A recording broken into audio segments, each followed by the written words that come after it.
और एकटा झूमर सुनाबी मिथिला के लोक संगीत में हम सब झूमर सुनै छी ताई में ई सुंदर सन झूमर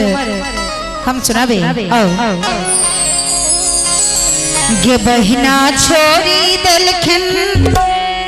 पिया हमर गाम गे बहिना छोड़ी देलखिन पिया हमर गाम गे कलखिन बर अपमान गे ना गे बहिना छोड़ी देलखिन पिया हमर गाम गे कलखिन बर अपमान गे ना गे बहिना छोड़ी देलखिन पिया हमर गाम गे कलखिन बर अपमान गे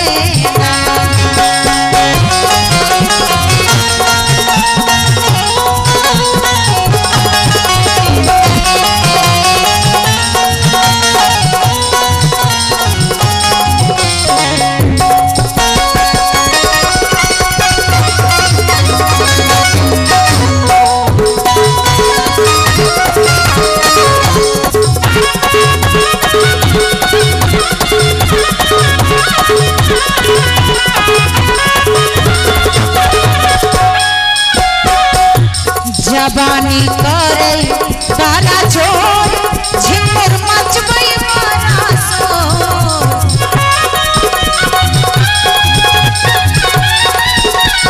जबानी करे तारा छोड़ झिंगुर मचबै मारा सोर झिंगुर मचबै मारा सोर के बहिना सावन सब सुहावन एहन मास गे कलखिन बर अपमान गे के बहिना सावन सब सुहावन एहन राति गे कलखिन बर अपमान गे ना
गे बहिना तैयो नया लखन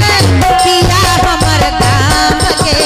कलखिन बर अपमान गे बहिना तैयो नया लखन पिया हमर गाम गे कलखिन बर अपमान गे ना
बहिना गई झूमर